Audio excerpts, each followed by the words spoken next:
Hi friends, welcome to Brindha novel. உங்கள் மனதிற்கு பிடித்த இனிய காதல் கதைகளை உணர்வுபூர்வமாக அனுபவிக்க நம்ம சேனலை சப்ஸ்கிரைப் பண்ணிக்கோங்க. இப்போ வாங்க கதைக்குள்ளே போகலாம். என் உயிராக வந்தவளே, எபிசோட் 36. இங்கே ஹாஸ்பிட்டலில் மது சக்தியின் வருகைக்காக காத்து கொண்டிருந்தாள். ஏனோ மனம் அவனை பார்க்க வேண்டும் என தவியாய் தவித்து கொண்டிருந்தது. அவன் ஏன் தன்னை விட்டு விலகி செல்கிறான் என்று மூளை யோசித்தாலும் மனமோ அவன் எப்போது வருவான் என்று எண்ணி கண்களோ வாசலையே தான் பார்த்து கொண்டிருந்தது. நேரம் கடந்து கொண்டே சென்றதை தவிர அவன் வருவது போல் தெரியவில்லை. முக்கியமான வேலையை முடித்துவிட்டு வருகிறேன் என்று சக்தி இரவு நேரம் சூழ்ந்தும் ஹாஸ்பிட்டலுக்கு வந்த பாடில்லை. அவர் எப்போ வருவார் என்ற கேள்விக்கு பதில் சொல்லி சொல்லி அழுத்து போன நர்ஸ் கடைசியாக பொறுமையை இழந்தவர், எம்மா என்கிட்டையும் 2 hours வரேன்னு தான் சொல்லிட்டு போனார். ஏன் வரலைன்னு எனக்கும் தான் தெரியலை. நாளைக்கு காலையில் எனக்கு டியூட்டி இருக்குமா, தயவு செஞ்சு என்னை தூங்க விடுமா என்று அவள் கெஞ்சாத குறையாக கேட்க இப்போதே அமைதியாக படுத்து கொண்டாள் மது. ஆனால் உறக்கம் என்பதுதான் வருவேனா என்றது. தொலைபேசியை எடுத்து அவனுக்கு விடாமல் அழைத்து கொண்டிருக்க அவன் எடுத்த பாடில்லை. கொஞ்ச நேரத்திற்கு பின்பு ஃபோனும் ஸ்விட்ச் ஆஃப் என்று வரவே மனமுடைந்து போனாள் மது. மதுவின் காயத்தை நர்ஸ் ஒருவர் சுத்தம் செய்து கட்டுப்போட்டு கொண்டிருக்க அவளோடு இரவு முழுவதும் இருந்த நர்ஸின் தொலைபேசி ஒலித்தது. அதை எடுத்து காதில் வைத்தவர், ஓகே சார் என்று சொல்லி ஃபோனை வைத்துவிட்டு மதுவிடம், மேடம் இன்னும் 5 நிமிஷத்தில் சார் வந்துடுவேன்னு சொல்லியிருக்காரு, நான் கிளம்புறேன் என்று சொல்ல அவளும் என் சக்தி வந்துவிடுவான் என்ற சந்தோஷத்தில் சரி என்றபடி தலையை ஆட்டினாள். சரி மேடம், நான் வரேன் என்று நர்ஸ் வெளியேறிவிட மது கதவையே பார்த்தபடி அமர்ந்திருக்க சில நிமிடங்களில் கதவும் திறந்தது. சக்தி உள்ளே வர அவனை செல்லமாக முறைத்தவள், என்ன சக்தி சார், நேத்துல இருந்து ஆளையே காணோம் என்று அவள் கேட்க எந்த பதிலும் சொல்லாமல் பின்னே திரும்பியவன், வாங்க ஆண்டி என்று அழைத்தான். யாரது என்று குழம்பிய மது சற்றே தலையை சாய்த்து பார்க்க அங்கே அவளின் அன்னை பார்வதி வந்திருந்தார். அவரை கண்டதும் புன்னகை முகத்தோடு அம்மா என்று அழைக்க அவர் அழுதபடி ஓடி வந்து அவளை கட்டிக்கொண்டார். ஐயோ மது, உனக்கு என்னடி ஆச்சு, என்கிட்ட ஏண்டி சொல்லலை என்று ஒரு தாயாக அவர் கதறியபடி கேட்க, எனக்கு ஒன்றும் இல்லைம்மா, சின்ன காயந்தான், கொஞ்ச நாள் ரெஸ்ட் எடுத்தால் சரியாக போயிடும் என்று தேற்றினாள் மது. இப்படியே தாயும் மகளும் வெகுநேரமாக இருக்க இப்போது பார்வதி அருகே வந்த சக்தி ஆண்டி என்று அழைத்தான். அவரும் நிமிர்ந்து பார்த்து கண்களை துடைத்தவர், ரொம்ப நன்றிங்க தம்பி, நல்ல வேளை எனக்கு ஃபோன் பண்ணி சொன்னீங்க, இவளா இருந்தா நான் பயப்படுவேன்னு சொல்லியிருக்கவே மாட்டா என்று நன்றியை கூற அதற்கு அவன், ஆண்டி எனக்கு நன்றி எல்லாம் சொல்லாதீங்க, மது இந்த நிலைமையில் இருக்காங்கன்னா அதுக்கு காரணம் நான் உங்ககிட்டையும் மதுக்கிட்டையும் மன்னிப்பு கேட்கணும் என்று மதுவை பார்த்தவன், ஐ எம் சாரி மது என்றான். அவனின் இவ்விதமான நடவடிக்கை, பேசும் விதம் இதெல்லாம் ஏனோ மதுவுக்கு சுத்தமாக பிடிக்கவில்லை. இவர் ஏன் இப்படி பண்றாரு என்று மனதிலேயே அவனை ஏகத்திற்கு முறைத்தபடி அமர்ந்திருக்க அவளிடமிருந்து பார்வையை விலக்கியவன் பார்வதியை பார்த்து, ஆண்டி அப்போ நான் கிளம்புறேன், ஹாஸ்பிட்டல் பில்லெல்லாம் பே பண்ணியாச்சு, இன்னும் 2 நாளில் டிஸ்சார்ஜ் பண்ணிடுவாங்க, ஏதாவது வேணும்னா நான் கொடுத்த நம்பருக்கு கால் பண்ணுங்க, என் ஃப்ரெண்டு தான், அவள் வந்து சரி பண்ணி தருமா என்று சொல்ல அவரும் சரி என்பது போல தலையை அசைத்தார். ஆனால் சக்தி பேசியது எல்லாமே சக்தி இனி இங்கே வரமாட்டான் என்ற தோணியில் இருப்பதை உணர்ந்த மதுவுக்கு பார்வதியின் முன்பு என்ன சொல்வது என்று புரியாமல் போனது. சொல்ல வேண்டியதை சொல்லி முடித்தவன் அங்கிருந்து வெளியேற கதவை நோக்கி செல்ல ஒரு முறையாவது தன்னை பார்க்க மாட்டானா என்று ஏங்கி தவித்தாள் மது. அவள் ஏக்கத்தை அறிந்தும் அறியாமல் போனவன் அவளை ஒருமுறை திரும்பியும் பாராது வெளியேறிவிட்டான். மதுவுக்கு சொல்ல முடியாத வலி ஒன்று நெஞ்சில் ஏற்பட அவன் தன்னை நிராகரித்து சென்றது அவளுக்கு அத்தனை அவமானத்தை கொடுத்தது என்றுதான் சொல்ல வேண்டும். இங்கே அபி அலுவலகத்திலிருந்து வண்டியில் வந்து கொண்டிருக்கின்ற நேரம் இப்போது எதிரே வந்த வண்டி அபியின் மேல் எதிர்பாராத விதமாக மோத அபி நிலை தடுமாறி கீழே விழ அவனின் உள்ளங்கை அங்கிருந்த ஒரு ஷார்ப்பான கல்லின் மேல் பட அது லைட்டாக கிழித்து ரத்தம் வர ஆரம்பித்தது. சட்டென்று வண்டியை விட்டு எழுந்தவன் எதிரே வந்த வண்டியில் இருப்பவனை பார்த்து, டேய் பார்த்து வரமாட்டியா என்று கோபத்தில் திட்ட எதிரில் வந்தவனோ, சாரி சார் தெரியாமல் வந்துட்டேன், ப்ளீஸ் சார் சாரி என்று கூற, சரி பார்த்து போங்க என்று கூறியவன் தன் வண்டியை எடுத்துக்கொண்டு நேராக தன் வீட்டிற்கு வந்தான். அபி 11 மணி அளவில் வீடு வந்து சேர்ந்திருந்தான். நேராக தன் அறைக்குள் சென்றவன் கதவு திறந்து உள்ளே பார்க்க அறை இருட்டாக இருந்தது. மேடம் அதுக்குள்ளே தூங்கிட்டாங்களா என்று முணுமுணுத்தபடி விளக்கை எரியவிட்டு திரும்ப கூட இல்லை. சட்டென்று அவனின் வருகைக்காக காத்திருந்த ரித்துவோ பின்னிருந்து அவனின் முதுகை கட்டிக்கொள்ள, ஹே பொண்டாட்டி என்னடி பண்ற, மேடம் இன்னும் தூங்கலையா என்று கேட்டவாறு அவளின் அணைப்பில் அவனும் நிற்க, ஏங்க ஏன் இவ்வளவு லேட்டு என்று அதட்ட அவளை அப்படியே உப்பு மூட்டை தூக்கி சென்று கட்டிலில் விழுந்தவன் தானும் அவள் மீது மல்லாக்கப்படுத்து கொண்டான். என்னங்க என்ன பண்ணுறீங்க? நான் சட்னியாக போகிறேன், எழுந்திரிங்க என்று அவனை நகர்த்த அவளால் அவனை இம்மி அளவும் நகர்த்த முடியவில்லை. பூவால் இரும்பை நகர்த்த முடியுமா என்ன? அவன் இன்னும் வசதியாக பஞ்சு பொதிகை மீது படுப்பது போல படுத்து கொண்டவன் மெத்தையை விட நீ நல்லாவே இருக்கடி என்றான் கண்ணடித்தவாறு. அதை கேட்டவளோ இருப்பேன் இருப்பேன்.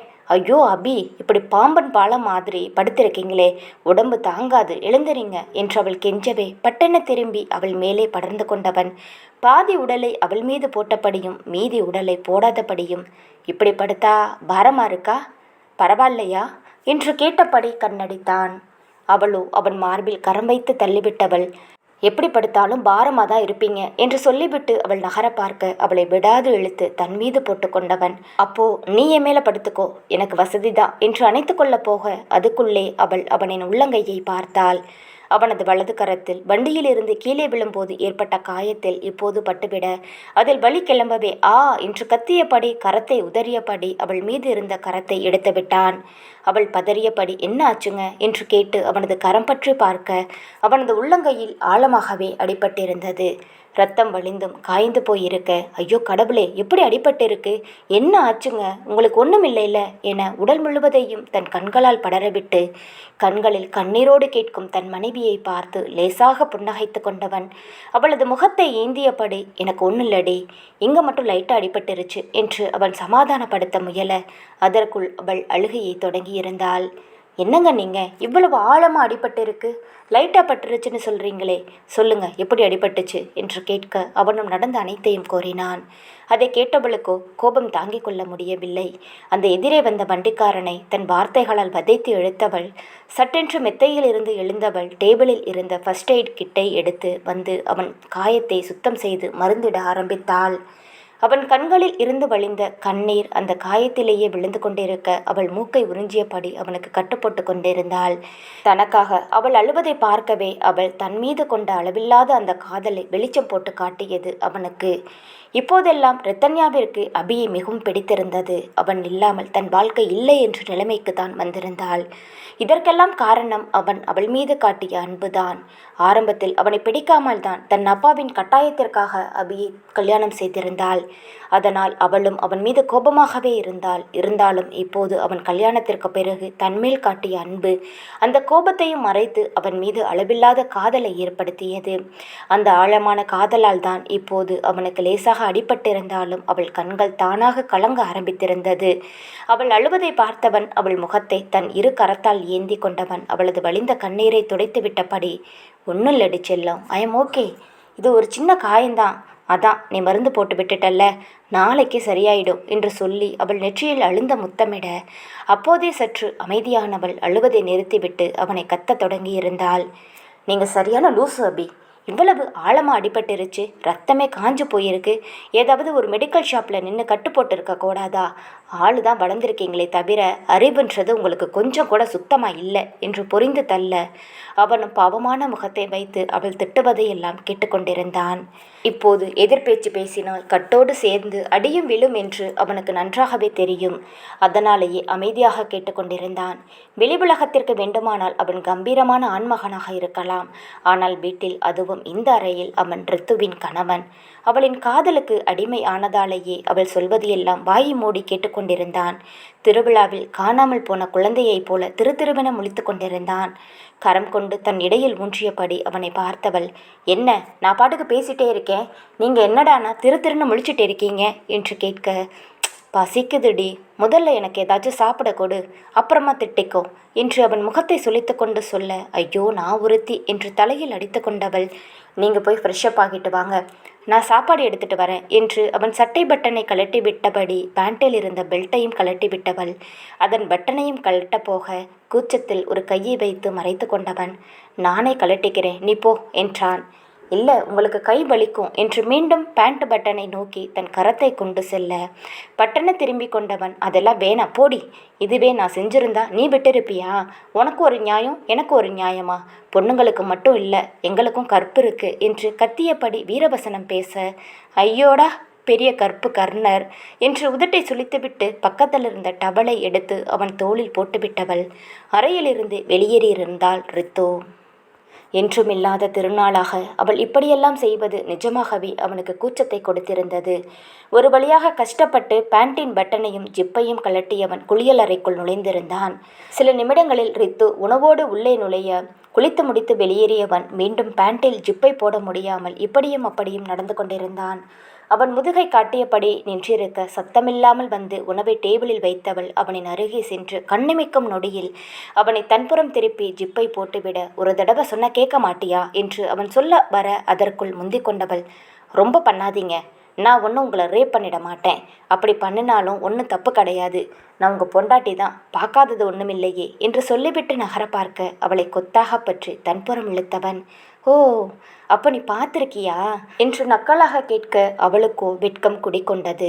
என்ன சொல்வது என்று திணறியபடி நின்றிருக்க அவன் தன் அணைப்பை இன்னும் இறுக்கமாக்கியபடி, சொல்லுடி பாத்தியா என்று அவள் கழுத்தில் முகம் புதைத்து கேட்க, அபி என்று அவனை நிமிர்த்தியவள், ஒழுங்க சாப்பிட வாங்க என்று கரம் பற்றி இழுத்து சென்று சோஃபாவில் அமர வைத்து உணவை எடுத்து ஊட்டிவிடத் தொடங்கினாள். அவனுக்கும் உயிர் போகும் பசி இருக்க உடனே அவசர அவசரமாக வாங்கி கொண்டான். பசியாறியதும் போதும் என்று சொல்லவே அதிலே கொஞ்சம் உணவை வைத்த ரிதன்யா உண்ணத் தொடங்கியிருந்தாள். அவள் சாப்பிடுவதை பார்த்தவன், ஏய் லூசு, இவ்வளவு நேரம் சாப்பிடாம தான் இருந்தியா என்று சற்று கோபமாகவே கேட்க, ஆமா என்றாள் ரித்து. ஏண்டி இவ்வளவு நேரம் ஆகியும் சாப்பிடாம இருப்பாங்களா?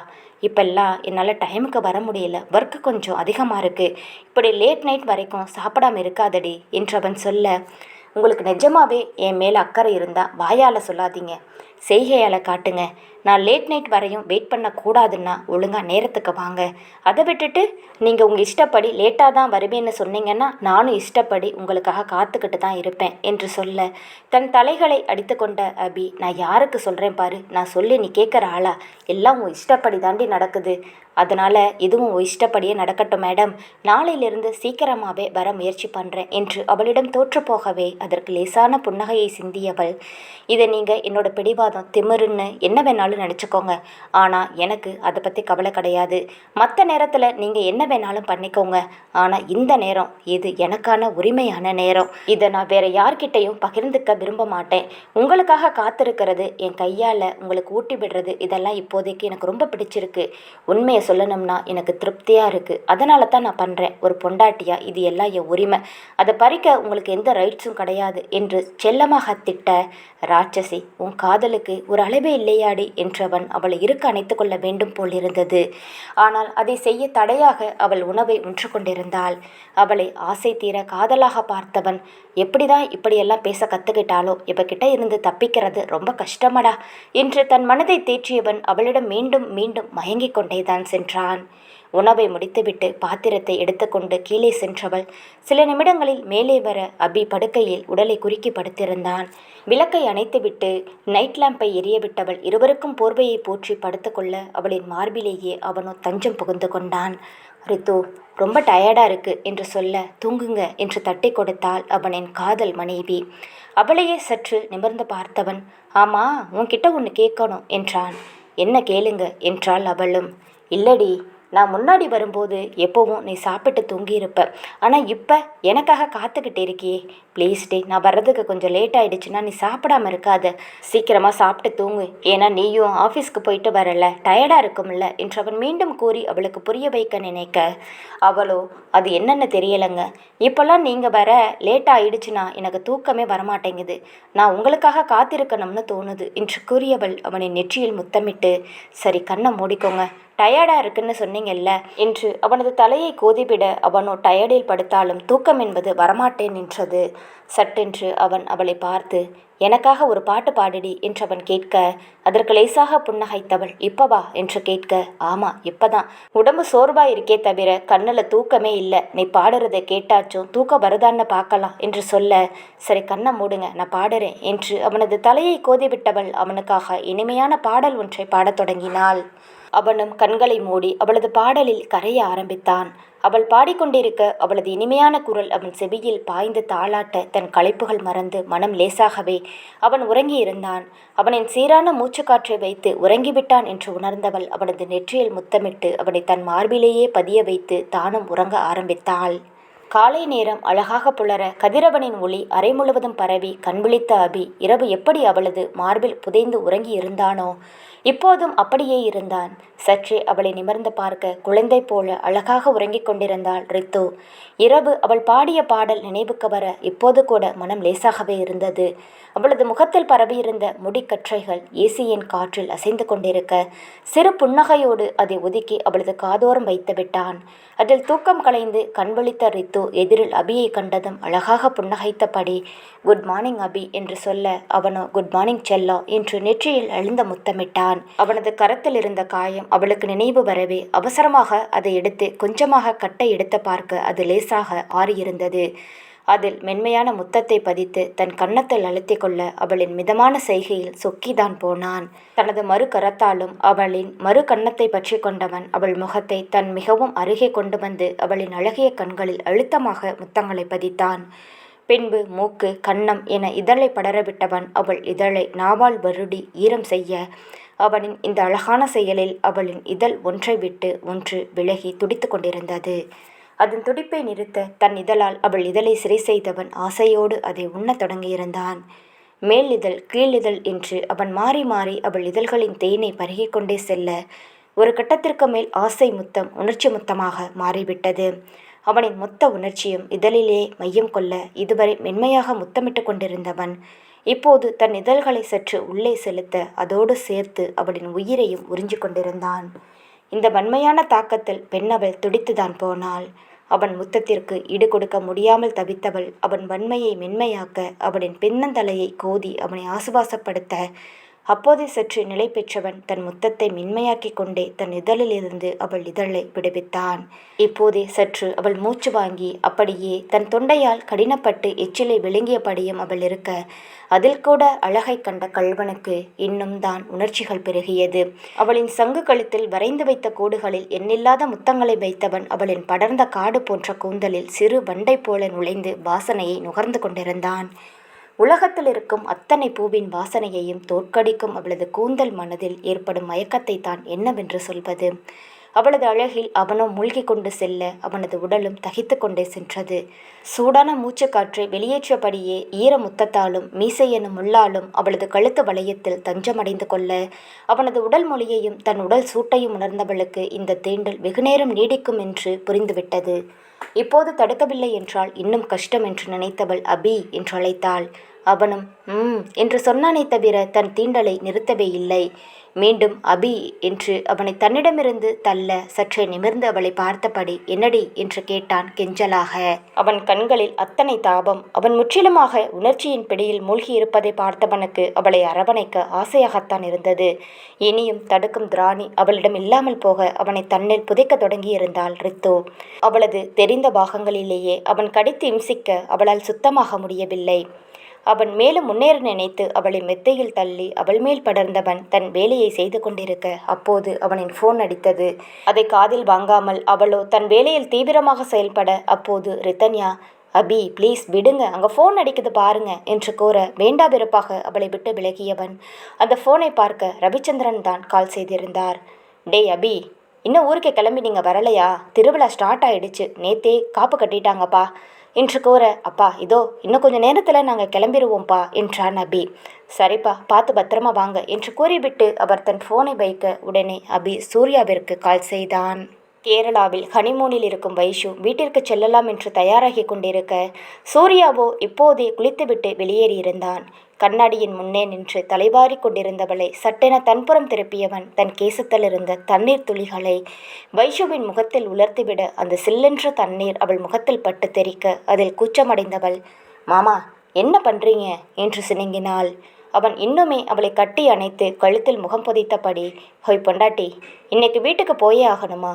இன்னும் ஒரு நாள் இருந்துட்டு போகலாமே என்று அவன் ஏக்கமாக கேட்க வலுக்கட்டாயமாக அவனை தன்னிடமிருந்து பிரித்தவள் வேண்டாம் மாமா, நம்ம ஊருக்கு போகலாம், வேணும்னா கொஞ்ச நாள் கழிச்சு வரலாம் என்றாள் அவனின் கன்னத்தை கிள்ளியபடியே.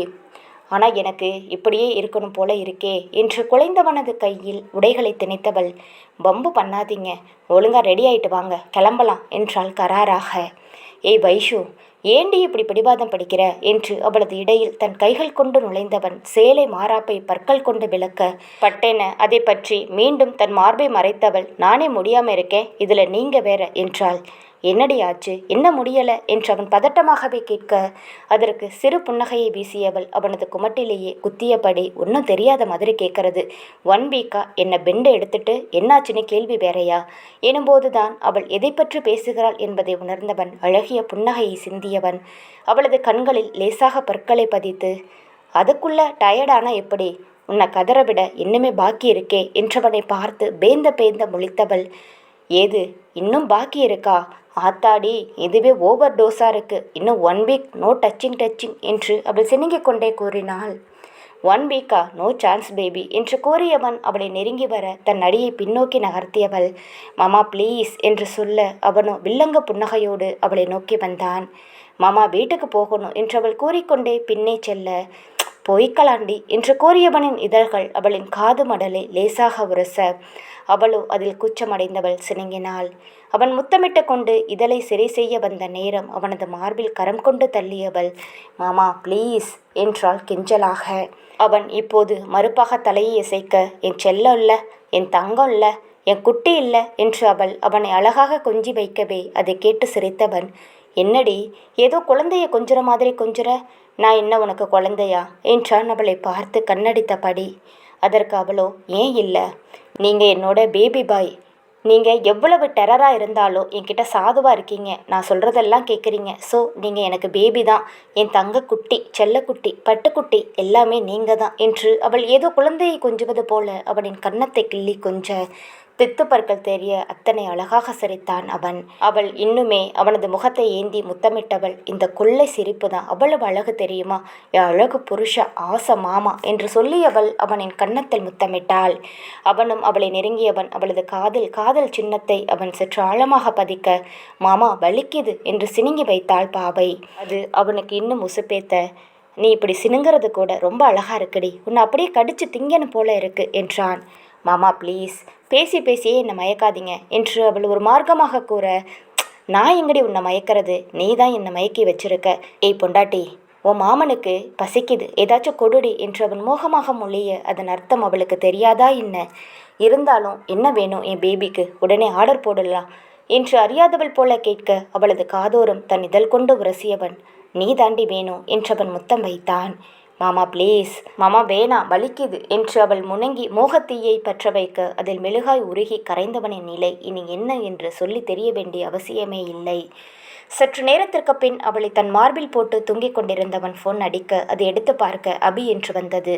அதை அட்டன் செய்து காதில் வைத்தவன், சொல்லுடா அபி என்று கேட்க, சூர்யா நீ கேரளாவிலிருந்து கிளம்பிட்டியா என்று கேட்க, இதோ இன்னும் கொஞ்சம் நேரத்தில் கிளம்பிடுவோண்டா என்றான். சரிடா, ஊரில் திருவிழா நடக்குது, நீயும் வைஷுவும் ஊருக்கு வரலையா என்று கேட்க, இல்லடா இன்னும் ஜெகன் மாமா எங்களை ஏற்றுக்கலை, நாங்கள் அங்கே வந்தாலும் அவர் எங்கள் கூட பேச மாட்டார், வைஷுவுக்கும் ரொம்ப கஷ்டமாக இருக்கும் என்றான். சரிடா, நீ ஒன்றும் கவலைப்படாத, எல்லாத்தையும் நான் சரி பண்ணுறேன், நான் இப்போ கிளம்பிட்டேன், ஊருக்கு தான் போகிறேன், மற்றதை நான் அங்கே போய் உன்கிட்ட பேசுகிறேன் என்று கூறியவன் தன் அழைப்பை துண்டித்தான்.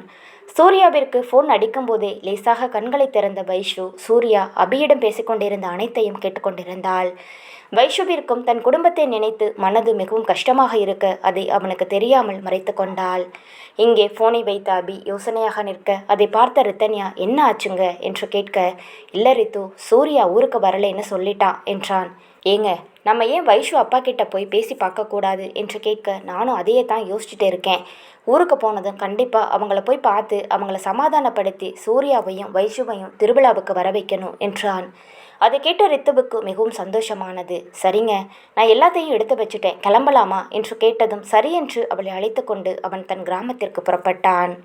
சில மணி நேர பயணத்திற்கு பின் தன் வீட்டிற்கு வந்த அபியும் ரித்துவும் சோஃபாவில் அமர்ந்திருந்தனர். தன் மகன் மருமகளின் வருகைக்காக காத்திருந்த சாரதா நேராக ஓடி வந்து ரித்துவை கட்டிப்பிடித்து, நல்லா இருக்கியாடா என்று கொஞ்ச இருவரும் சிரித்தவாறு ஒருவரை ஒருவர் நலம் விசாரித்து கொண்டிருந்தனர். அவர்களை இவ்வாறு பார்த்த அபிக்கும் ரவிச்சந்திரனுக்கும் சந்தோஷமாக இருந்தது. வெகு நேரமாக சாரதா பேசிக்கொண்டே இருக்க அங்கே நின்று கொண்டிருந்த அபியோ, அம்மா நான் ஓம் புள்ள இங்கே இருக்கேன், உங்கள் மருமகளை பார்த்ததும் இந்த மகனை மறந்துட்டீங்க போல என்று நக்கலாக கேட்க, அப்போது அவனிடம் வந்தவர் தன் மகனை கட்டி அணைத்து அழத் தொடங்கிவிட்டார். தன்னிடமிருந்து தன் அம்மாவை பிரித்தவன் அவரின் தாடைகளை தன் கைகளால் ஏந்தியவன், அம்மா இப்போ எதுக்கு அலறீங்க, நாங்கள் தான் இங்கே வந்துட்டோம்ல என்றான். தன் மகனை ஆசை தீர கொஞ்சியவர் அபியையும் ரித்துவையும் அழைத்து கொண்டு சாப்பிட அமர வைத்தார். இருவருக்கும் சாப்பாடு பரிமாறியவர் சற்று நேரம் பேசிக்கொண்டே இருக்க ரவிச்சந்திரனோ சாரதாவிடம் வந்து, சாரதா, அவங்கள கொஞ்ச நேரம் ரெஸ்ட் எடுக்க விடு, ரொம்ப தூரம் ட்ராவல் பண்ணி வந்திருக்காங்க, நீ அப்புறமா உன் பிள்ளைகிட்டையும் மருமகிட்டையும் பேசு என்று சொல்ல அப்போதுதான் அவருக்கு புரிந்தது. உடனே, சரிப்பா, நீங்கள் 2 பேரும் போய் மேலே ரெஸ்ட் எடுங்க என்று கூறவே சரி என்று அபி ரித்தன்யாவை அழைத்து கொண்டு தன் அறைக்கு சென்றான். சற்று நேரம் கழித்து கீழே வந்த அபியும் ரித்துவும் ரவிச்சந்திரனிடம், அப்பா, நாங்கள் கொஞ்சம் வெளியில் போயிட்டு வந்துடுறோம் என்று கூறியவன் ரித்தன்யாவை அழைத்து கொண்டு வீட்டிலிருந்து வெளியில் வந்தவன் அங்கு நின்று அவனின் பைக்கை எடுத்துக்கொண்டு வைஷுவின் அப்பா ஜெகனை பார்ப்பதற்காக சென்றனர். பைக்கில் வந்து கொண்டிருக்கும் போது தெருவில் இருபுறங்களிலும் பச்சை பசேல் என்று போர்வை போர்த்தியிருந்த அந்த நிலப்பரப்புகளை பார்த்தவன் தன் மூச்சை ஒருமுறை இழுத்து விட்டான். எவ்வளவுதான் வெளியூர் வெளிநாடு என்று இருந்தாலும் தன் ஊரின் மண் வாசனைக்கு என்றும் இணையாகாது என்று நினைத்தவன் மனம் ஒரு புத்துணர்ச்சியை உணர்ந்தது. தன் வண்டியின் பின்னால் அமர்ந்திருந்த ரித்துவை வண்டியின் கண்ணாடியின் வழியாக பார்த்து அவளை ரசித்தவாறு வண்டியை ஓட்டிக்கொண்டிருந்தான். அபியும் ரித்தன்யாவும் நேராக சரவணன் வீட்டு முன்பாக சென்று நிற்க சரவணன் சாந்தி இருவரும் வீட்டு திண்ணையில் அமர்ந்து சூர்யாவையும் வைஷுவையும் பற்றி பேசிக்கொண்டிருந்தனர். அபி ரித்தன்யா இருவரும் உள்ளே வருவதை பார்த்த சரவணன் புன்னகையுடன், அபி எப்போ வந்த என்று கேட்க அபி வேகமாக சரவணனை கட்டி அணைத்தவன், நீங்கள் எப்படி இருக்கீங்கப்பா என்று கேட்க சரவணனின் கண்கள் கலங்கியபடி நல்லா இருக்கேன் என்றார். சாந்தி ரித்தன்யாவை கட்டிப்பிடித்து வரவேற்க இருவரும் பேசிக்கொண்டிருந்தனர். சரவணன் ரித்துவை பார்த்து எப்படிமா இருக்க என்று கேட்க, நான் நல்லா இருக்கேன், நீங்கள் எப்படி இருக்கீங்க என்று நலம் விசாரித்தாள். இருவரையும் உள்ளே அழைத்து பேச அங்கு யாரையும் காணாததால் ரித்தன்யாவோ பாட்டி தாத்தா மற்ற எல்லாரும் எங்க அங்கிள் என்று கேட்க, எல்லாரும் கிளம்பி கோவிலுக்கு போயிட்டாங்க ரித்து என்றார். சாந்திக்கோ தன் மகன் சூர்யா இந்த திருவிழாவிற்கு வரவில்லையே என்ற ஏக்கமும் அவர்களுக்கு இருந்ததால் கவலையாக அபியிடம் போய் நிற்க சாந்தியின் கைகளை எடுத்து தன் கைக்குள் வைத்தவன், அம்மா, எதை நினைச்சோ நீங்கள் கவலைப்படாதீங்க, சீக்கிரமா எல்லாம் சரியாயிடும், அதான் நான் வந்துட்டேன் இல்லை என்றான். அவளை கட்டி அணைக்க சாந்தி மனதில் அப்பொழுதுதான் புதிய நம்பிக்கையை பிறந்தது போல் இருந்தது. அப்பா, நீங்கள் கிளம்புங்க, நாம் ஜெகன் மாமா வீட்டுக்கு கிளம்பலாம் என்று கூற அதை கேட்ட சரவணனுக்கு குழப்பமாக இருந்தது. எதுக்கு அபி ஜெகன் வீட்டுக்கு போகணும் என்று சரவணன் கேட்க, நம்ம ஜெகன் அங்கிள் வீட்டில் பேசியே ஆகணும், ஊர் திருவிழாவில் எல்லா பொண்ணுங்களும் அவங்க பிறந்த வீட்டுக்கு வந்திருக்காங்க, அவங்க 2 பேரும் மட்டும் வரலைன்னா எப்படிப்பா என்றான். ஆமாம் அங்கிள், வைஷு நிலைமையை கொஞ்சம் நினச்சி பார்த்தீங்களா, பாவம்பா, அவள் மட்டும் என்ன பண்ணுவா, தப்பு நம்ம பேர்லேயும் இருக்குது, சூர்யா பண்ணக்கூடாத விஷயத்த பண்ணிட்டாங்க, அதுக்காக அவங்கள அப்படியே விடுறது நியாயம் கிடையாது என்று ரித்து கூற அதை கேட்டு சரவணனுக்கும் சரி என்று பட்டது. இதைத்தான் ரித்து, நானும் அவரும் கொஞ்சம் நேரத்துக்கு முன்னாடி பேசிகிட்டு இருந்தோம், ஊரில் திருவிழா நடக்கிறப்போ எல்லா பிள்ளைகளும் கலந்துப்பாங்க, நம்ம வீட்டு மருமக வரலைன்னு எனக்கு கவலையாக இருந்தது தெரியுமா என்று கூற, அபியோ கவலைப்படாதீங்கம்மா, நாளைக்கு காலையில் கண்டிப்பாக அவங்க 2 பேரும் இங்கே இருப்பாங்க என்று கூற அதை கேட்ட சாந்திக்கு மிகவும் மகிழ்ச்சியாக இருந்தது. அபியோ, அப்பா, எங்கள் கூட கிளம்பி வாங்க, எதா இருந்தாலும் இன்னைக்கு ஒரு முடிவெடுத்திடலாம் என்று கூற சரவணனும் சரி என்று தலையாட்டினார். அபி ரித்து ஒரு வண்டியிலும் சரவணன் சாந்தி அவர்கள் வண்டியிலும் ஜெகன் வீட்டை நோக்கி புறப்பட்டனர். இருவர் வண்டியும் நேராக ஜெகன் வீட்டின் முன்பாக வந்து நிறுத்திவிட ஜெகன் கவிதா இருவரும் கோவிலுக்கு செல்வதற்காக தயாராகி கொண்டிருந்தனர். தங்கள் வீட்டு வாசலில் வண்டி வந்து நிற்கும் சத்தம் கேட்ட கவிதா வேகமாக வெளியில் வந்து பார்க்க அங்கு நின்றவர்களை பார்த்து புன்னகைத்தவள், அட என்னன்னா வாசலில் நிற்கிறீங்க, எல்லாரும் உள்ள வாங்க என்று அன்புடன் அழைத்தார். அபியோ, நீங்கள் கூப்பிட்டாலும் நாங்கள் உள்ள வருவோம் அத்தை என்று கூறியவர் அவரை பார்த்து புன்னகையுடன் கட்டி அணைத்து கொள்ள, அபி எப்படி இருக்க, ரித்து நீ எப்படி இருக்க என்று கேட்டார். நாங்கள் நல்லா இருக்கோம் அத்தை, நீங்கள் தான் எங்களை மறந்துட்டீங்க என்று அபி கூற வெளியில் பேச்சுக்குரல் கேட்டதும் அறையில் இருந்து வெளியில் வந்த ஜெகன் அங்கே இருந்தவர்களை பார்த்தவர் சிறிதாக புன்னகைத்தார். என்ன மாமா, என்ன அடையாளம் தெரியுதா என்று அபி கேட்க, என்ன மாப்பிள்ள இப்படி பேசுகிற, உன்னை போய் எனக்கு அடையாளம் தெரியாது போயிடுமா, வா என கூறி அவனை கட்டி அணைக்க அபியும் பெருமூச்சுடன் அவனை கட்டி அணைத்து கொண்டான். ரித்து நீ எப்படிடா இருக்க என்று கேட்க, நாங்கள் நல்லா இருக்கோம்ப்பா, உங்கள் உடம்பு பரவாயில்லையா, ஊருக்கு இடையில ஒரு தடவை வந்தோம், உங்களை பார்க்கலாம்னு நினச்சப்போ அர்ஜென்ட் ஒர்க் இருந்ததால் உடனே நாங்கள் கிளம்பி போயிட்டோம்ப்பா என்றாள். நான் நல்லா இருக்கேன்டா, எனக்கு ஒன்றும் இல்லை, பரவாயில்ல என்று ஜெகன் கூறி கொண்டிருக்க அபியு அவரிடம் பேசிக்கொண்டிருந்தான். அபி ஏதும் நடக்காதது போல் பேசிக்கொண்டிருக்க அங்கு நின்றிருந்த சரவணன் வசந்திக்குத்தான் ஒரு மாதிரியாக இருந்தது. அவர்கள் நிலையை அறிந்த கவிதா, வாங்கண்ணா, சாந்தி எப்படி இருக்க என்று கேட்க, நான் நல்லா இருக்கேன் கவிதா என்று சாதாரணமாக பேசத் தொடங்கினர். ஆனால் ஜெகன் சரவணன் மட்டும் என்ன பேசுவது என்று தெரியாமல் குழப்பமாக நின்றிருக்க அபி அவர்களுக்கு நடுவில் பேச்சை தொடங்கினான். மாமா, உங்ககிட்ட பேசுறதுக்காகத்தான் நாங்கள் எல்லாரும் வந்திருக்கோம் என்று அபி கூற சரவணனும் அமைதியாக நின்றிருந்தார். சரவணனும் மெதுவாக ஜெகன் அருகில் சென்றவர், ஜெகா, முதல்ல நான் உன்கிட்ட மன்னிப்பு கேட்டுக்கிறேன். சூர்யா பண்ணது தப்பு தான் என்று கூற, என்ன சரவணா, இதுக்கெல்லாம் நீ போய் எதுக்கு என்கிட்ட மன்னிப்பு கேட்டுட்டு இருக்க? விடு, நம்மளோட போதாத நேரம் இந்த மாதிரி ஆகி போயிடுச்சு. எல்லாம் பேசி நல்லபடியாக முடிஞ்சிருந்தா இன்னும் நமக்கு சந்தோஷமாக இருந்திருக்கும் என்றார். சூர்யா பண்ணது சரின்னு நான் கூட சொல்ல மாட்டேன். ஆனால் அவன் பண்ணது ரொம்ப பெரிய தப்பு. ஏதோ வைஷுவை யாருக்கும் விட்டு கொடுக்க முடியாது அந்த மாதிரி பண்ணிட்டான். நீங்கள் தான் மாமா அவனை மன்னிக்கணும். நம்ம ஊரில் திருவிழா நடக்குது. எங்கோ இருக்கிறவங்கெல்லாம் இன்றைக்கி நம்ம ஊருக்கு வராங்க. ஆனால் சூர்யா வைஷு வராது இருக்கிறது எனக்கு ரொம்பவே கஷ்டமாக இருக்குது மாமா. ஒரு தடவை நீங்கள் ஃபோன் பண்ணி வைஷுவை வாங்கன்னு சொன்னீங்கன்னா அவங்க இப்போவே வந்துடுவாங்க மாமா என்றான் அபி. கவிதாவோ, நல்லா சொல்லு அபி, நேற்று நைட்டில் இருந்து இதைத்தான் நானும் சொல்லிகிட்டே இருக்கேன். எல்லார் வீட்லேயும் பொண்ணுங்க தாய் வீட்டுக்கு வரும்போது நான் பெத்த ஒரே பொண்ணு வராதது எனக்கு எவ்வளவு கஷ்டமாக இருக்குது தெரியுமா என்று கூறி கண்கள் கலங்க தொடங்க சாந்தியும், அண்ணா, நமக்கு எல்லா பிள்ளைகளும் ஒன்று தானே, ஏதோ தப்பு பண்ணிடுச்சுங்க அண்ணா, அதுக்கு நம்ம ஒதுக்கி வச்சா நம்ம பிள்ளைங்க நம்மளை விட்டு எங்கே போகும் என்று கூற சரவணன் சிறிதாக கண் கலங்கியபடி, எனக்கு மட்டும் ஆசை இல்லையா சாந்தி? என்ன பண்ணுறது, என்னால் எல்லாத்தையும் அவ்வளவு சீக்கிரம் மறக்க முடியலை என்றார். அபியோ, மாமா, உங்களோட நிலைமை எங்களுக்கு நல்லாவே புரியுது. எல்லாம் சீக்கிரம் சரியாயிடும். நீங்கள் எதுக்கும் கவலைப்படாதீங்க, சரியா என்று கூறியவன் தன் பாக்கெட்டில் இருந்த ஃபோனை எடுத்து சூர்யா நம்பருக்கு அழைத்து ஃபோனை ஜெகனிடம் கொடுக்க ஜெகன் அனைவரையும் ஒரு முறை பார்த்தவன் அபியிடமிருந்து ஃபோனை வாங்கினார். இதை அனைத்தையும் பார்த்த சாந்தியோ, எனக்கு தெரியும், அபி ரித்து வந்தாவே எல்லாத்தையும் சரி பண்ணிடுவாங்க என்று கூற அதை கேட்ட ரித்தன்யாவுக்கு மிகவும் சந்தோஷமாக இருந்தது. எவ்வளவு பெரிய விஷயத்தை தன் கணவர் இவ்வளவு எளிதாக முடித்து விட்டார் என்று நினைத்தவள் தன் கணவனை வைத்த கண் வாங்காமல் பார்த்து கொண்டே நின்று கொண்டிருந்தாள். கேரளாவில் இருந்து வந்த சூர்யா தன் அறையில் வைஷுவுடன் பேசிக்கொண்டிருக்கும் நேரம் அவன் ஃபோன் அடித்தது. ஃபோன் அடிக்கும் சத்தம் கேட்ட வைஷு, மாமா ஃபோன் அடிக்குது பாருங்க என்று கூறி அவனிடமிருந்து விலகி செல்ல சட்டென்று அவள் கையை பற்றி இழுத்து, நான் முக்கியமா ஃபோன் முக்கியமா என்று கேட்டான். மாமா, அடிக்கிறது உங்க ஃபோன் என்று வைஷு கூற அவளை தன்புறமாக திருப்பி அவளின் தாடையை பற்றி அவளின் இதழை மெல்லமாக வருடியவன், எனக்கு ஃபோனை விட என் பொண்டாட்டி தான் முக்கியம் என்று கூறி அவள் இதழில் முத்தமிட நெருங்க அவன் என்ன செய்ய வருகிறான் என்பதை அறிந்து கொண்ட வைஷுவோ தங்கள் இருவரின் இதழ் நடுவில் விரல் வைத்தவள், முதல்ல ஃபோனை எடுங்க மாமா என்று கூறினாள். சூர்யாவோ, சரி நீயே போய் யாருன்னு பாரு என்று கூறியவன் அவள் கன்னத்தில் முத்தமிட்டு கண்ணாடி முன் சென்று தன் தலையை வாரத் தொடங்கியிருந்தான். அவன் செயலை பார்த்து புன்னகைத்த வைஷு நேராக சென்று அவன் ஃபோனை எடுத்தவள், மாமா, அபிதா ஃபோன் பண்ணியிருக்காங்க என்று கூற, சரி நீயே எடுத்து பேசு, என்னென்னு கேளு என்று சூர்யா கூற அந்த ஃபோனை சிறு புன்னகையுடன் அட்டன் செய்து காதில் வைத்தவள், சொல்லுங்க அபி, ரித்து அக்கா எப்படி இருக்காங்க என்று கூற மறுமுனையில் இருந்து வந்த குரலை கேட்டு அவள் கண்கள் கலங்க நீர் தோன்றியது. வைஷு ஏதும் பேசாமல் அழுது கொண்டு நிற்பதை கண்ணாடி வழியாக பார்த்த சூர்யா வேகமாக அவள் அருகில் வந்தவன், என்னாச்சு வைஷு என்று கேட்டபடி அவளிடமிருந்த ஃபோனை வாங்க வைஷுவோ சூர்யாவை கட்டி அணைத்து அவன் மார்புக்குள் தன் முகத்தை புதைத்து அழத் தொடங்கினாள். சூர்யாவுக்கு ஏதும் புரியாமல் ஃபோனை காதில் வைத்தவன், அபி என்னடா ஆச்சு என்று கேட்க மறுமுனையில் இருந்த ஜெகன், சூர்யா, நான் தான் ஜெகன் மாமா பேசுகிறேன் என்று தழுதழுத்த குரலில் கூறினார். ஜெகனின் குரலை கேட்டதும் அதிர்ச்சியில் உறைந்து நின்ற சூர்யா என்ன பேசுவதென்று தெரியாமல் அமைதியாக நிற்க, சூர்யா நல்லா இருக்கியா என்று கேட்டார். ஜெகனின் குரலை மீண்டும் கேட்டு சூர்யா லவுட் ஸ்பீக்கரை ஆன் செய்து பேசத் தொடங்கினான். நான் நல்லா இருக்கேன் மாமா, நீங்கள் நல்லா இருக்கீங்களா, அத்தை நல்லா இருக்காங்களா என்று கேட்க, நாங்கள் எல்லாரும் நல்லா இருக்கோம் சூர்யா, ஊரில் திருவிழா நடக்குது, நீயும் வைஷுவோவும் வந்து கலந்துக்கோங்க என்றார். இவ்வளவு நேரம் சூர்யாவை கட்டி அணைத்து அழுது கொண்டிருந்தவள் ஜெகன் கூறியதை கேட்டு தன் அழுகையை நிறுத்தி சூர்யாவின் முகம் பார்க்க சூர்யாவும் புன்னகையுடன் அவளை பார்த்து கொண்டிருந்தான்.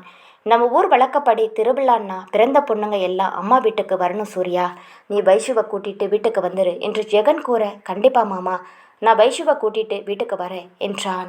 சூர்யா கூறுவதை கேட்டு ஜெகன் அமைதியாக இருக்க சூர்யா வைஷுவிடம் பேசுமாறு கண்ணசைக்க வேண்டாம் என்று தலையை அசைத்து மறுத்துவிட்டாள் வைஷு. ஜெகனின் அமைதியை பார்த்த சூர்யா, மாமா, நான் உங்ககிட்ட கொஞ்சம் பேசணும் என்று கூற ஜெகனோ, சொல்லு சூர்யா என்று கேட்டார். நான் பண்ணது ரொம்ப பெரிய தப்பு தான், மன்னிச்சுடுங்க மாமா. ஆனால் இதுக்கும் வைஷுவுக்கும் எந்த சம்பந்தமும் இல்லை. தயவு செஞ்சு அவன் மேலே நீங்கள் கோபப்படாதீங்க மாமா என்று சூர்யா கூற, நடந்ததை பற்றி இதுக்கு மேலே எதுவும் பேச வேண்டாம் சூர்யா. இனிமேல் நடக்க போகிறத பற்றி பார்க்கலாம். நீங்கள் நல்லபடியாக ஊருக்கு வாங்க என்று கூறியவர் ஃபோனை கட் செய்தார். ஜெகன் ஃபோனை வைத்ததும் வைஷுவோ மேலும் அழுக, சூர்யாவோ வைஷு இப்போ எதுக்கு நீ அழுதுட்டு இருக்க?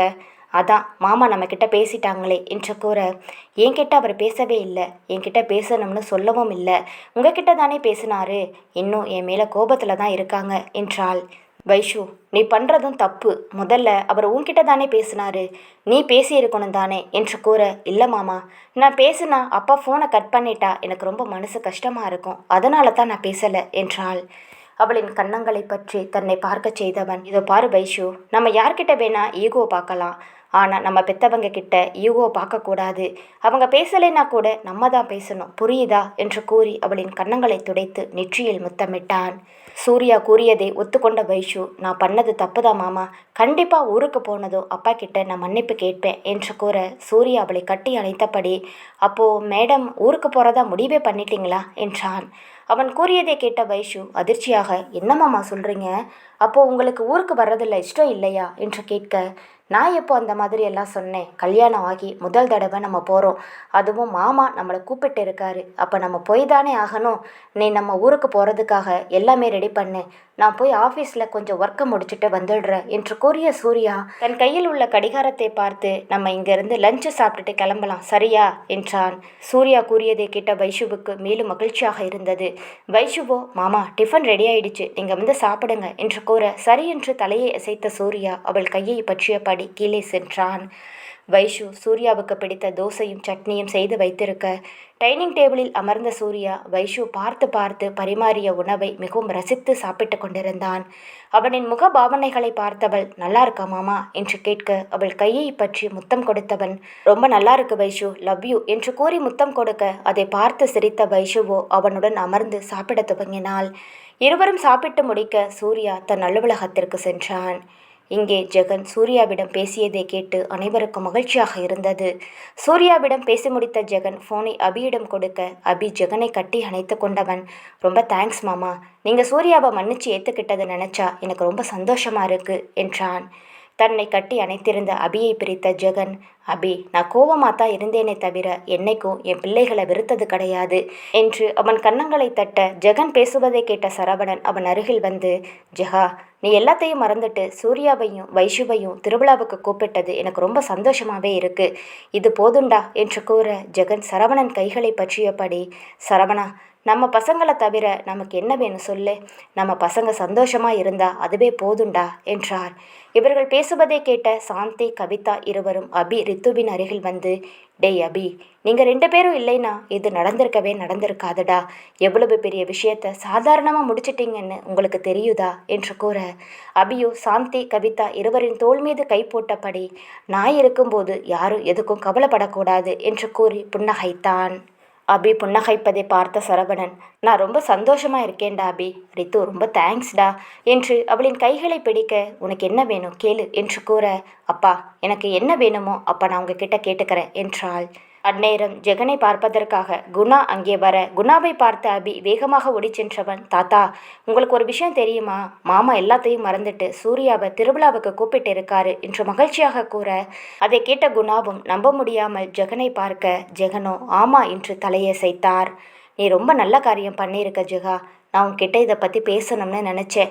ஊரில் திருவிழா நடக்கும்போது நம்ம குழந்தைங்க மட்டும் வீட்டுக்கு வராமல் இருந்தால் எவ்வளவு கஷ்டமாக இருந்துச்சு தெரியுமா, ஆனால் இப்போது அந்த கஷ்டம் இல்லை, நம்ம வீட்டுக்கு எல்லாரும் வரப்போகிறாங்க என்றான். இவர்கள் அனைவரும் பேசிக்கொண்டே இருக்க, குணாவோ போதும்பா பேசினது, மணி ஆகுது, வாங்க எல்லாரும் கோவிலுக்கு போகலாம் என்றார். அவரவர் ஜோடியை அழைத்து கொண்டு நேராக கோவிலுக்கு செல்ல, அங்கே ரவிச்சந்திரன் குடும்பமும் கோவிலுக்கு சென்றனர். இக்காதல் கதை தொடரும். இக்காதல் கதை உங்களுக்கு பிடித்திருந்தால் மறக்காமல் வீடியோவுக்கு லைக் அண்ட் சப்ஸ்கிரைப் பண்ணுங்கள். லைக் பண்ணும்போது ஹைப் அப்படிங்கிற ஆப்ஷனை கிளிக் பண்ணி உங்கள் ஸ்டார்ஸை கொடுங்க. Thank you friends.